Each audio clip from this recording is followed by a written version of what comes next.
It was raining towards the end of the day and I had work the next day, so I wanted to get gas before I got back on the road to travel home. We stopped at a gas station not far from his house, and the gas station looked a little run down, and it didn't have the option to pay at the pump. I didn't think anything of this.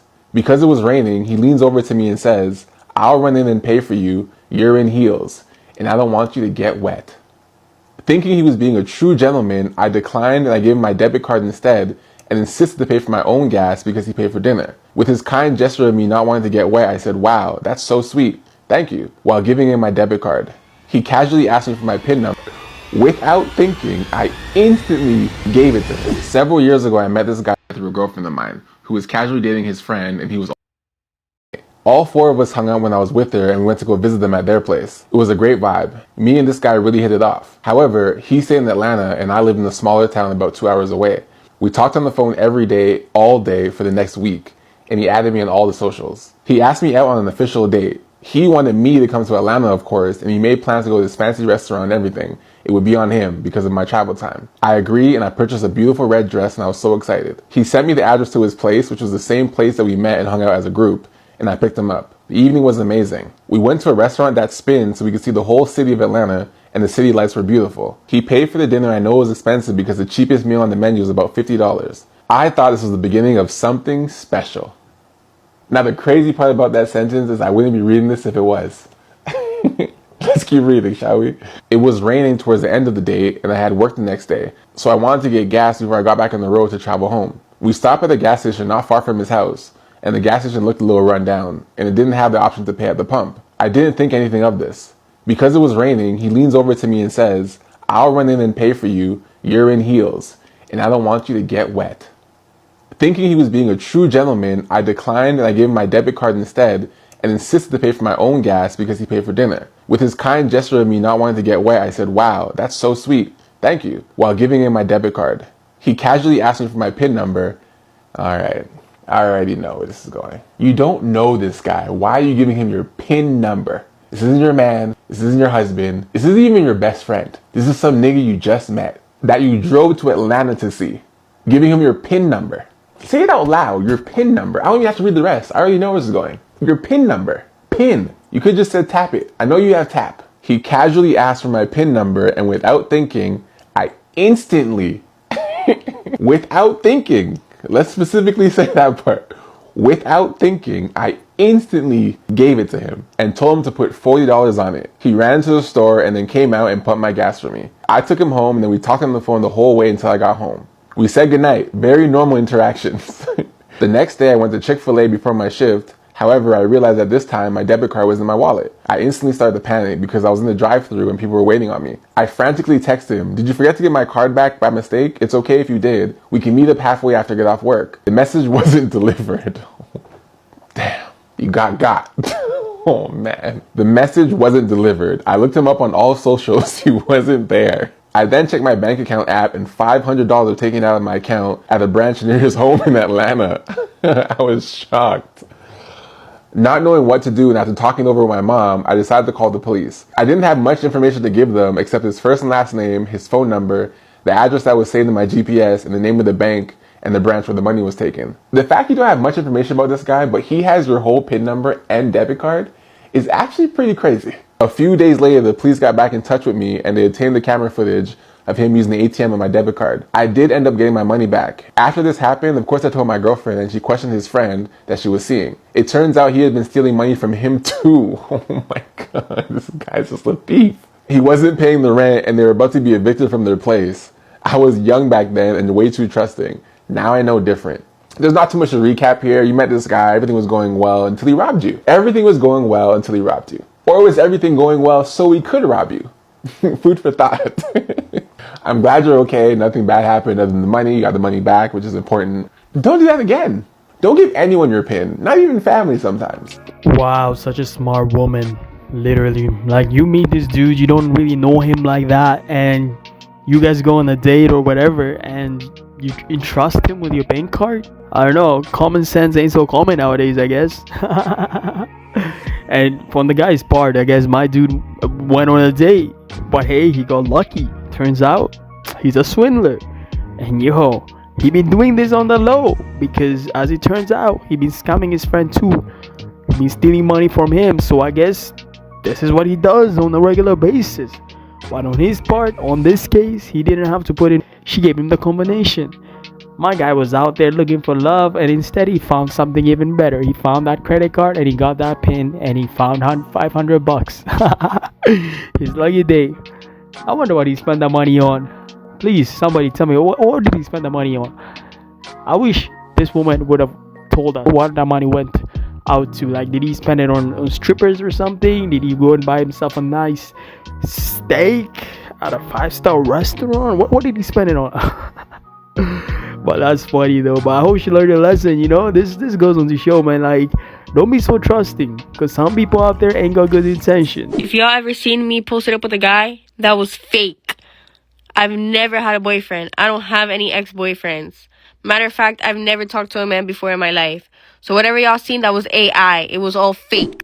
Ever see a fine girl at the gym, but she just looks too expensive? Like, yeah, I think you're beautiful, but I also think you've never reused a water bottle in your life. She walked in with $1,000 ponytail, wearing matching Gymshark lip gloss, and a face that says, "Don't talk to me unless you have equity." She's doing glute activation with perfect posture, and I just threw my back out trying to put my hoodie in the locker. Like, what am I supposed to do? Approach her? Say what? Hey, I noticed you look like you have a skincare fridge. I use the same soap for my face and the dishes. Want to get smoothies? She's not even mean. She's just clearly out of my tax bracket. Her lashes alone cost more than my monthly gym membership. Her water bottle glows. I don't know how. It has like a backlight or something. So, I'm not intimidated. I'm just humble.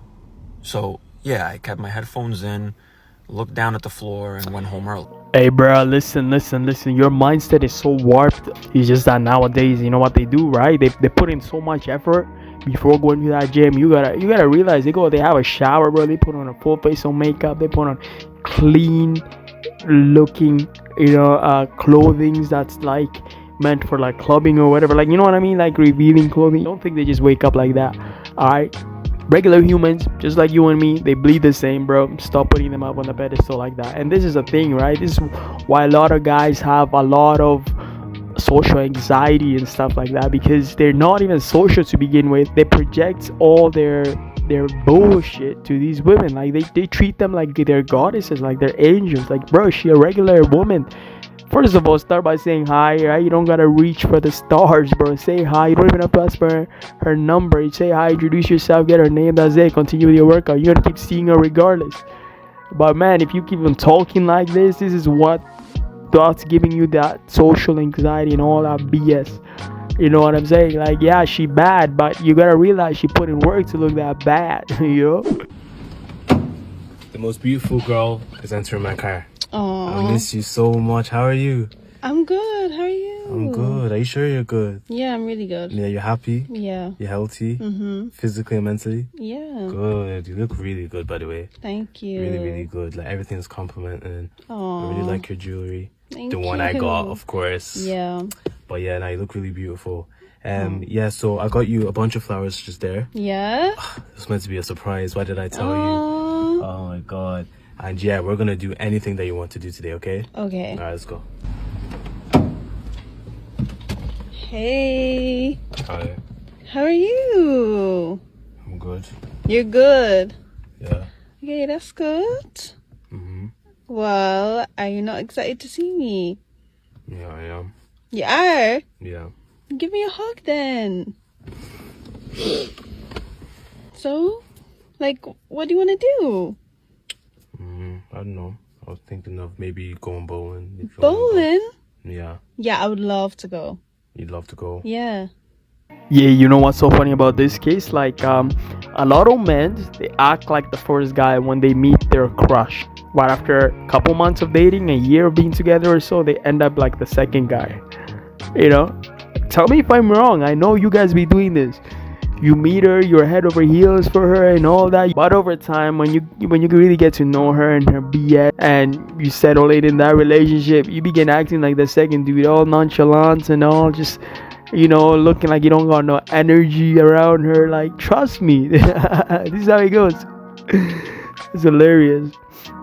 And also another point is the first guys that act like how he was acting, flowers and all that. Man, those guys are just trying to hit it. All right, that's it. They're trying to get that. You know what I'm talking about. But once they get it, they begin acting like the second guy. That's how it goes. I ain't gonna lie, just because I ghost you or stop talking to you doesn't mean I got somebody else or I'm fucking with somebody else. I got issues. I lose interest fast, like over small shit. It just be that, like, sometimes I just don't want nobody, I want myself.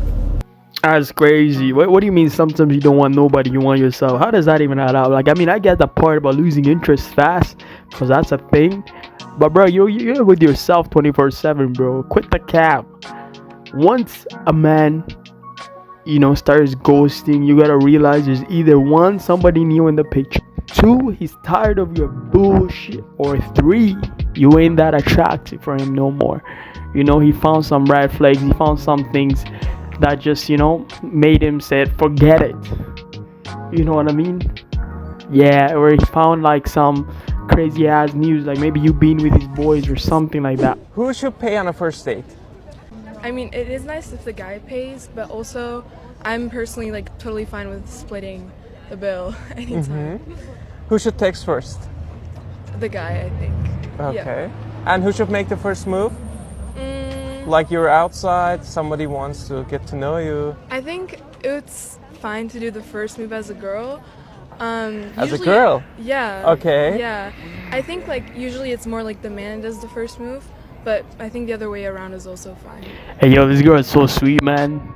But I feel like she's just saying it because the camera's on her face, and she's just saying to sound politically correct. But you already know, right? Then women are gonna falter for that, right? Most cases, women just want the guy to make the first approach, the guy to take the bills under his card, to be paying all them bills on days. Women want to be passenger princess. They don't want to do shit. Let me tell you that, alright? That's the truth. Now, there is a significant low amount of females out there that will pay first, that will plan the date first, that will just do like the manly roles, right? When it comes to dating and all, but not vast majority. A majority of them, you already know, they want to be passenger princess. They don't want to do shit. They want the guy to do everything.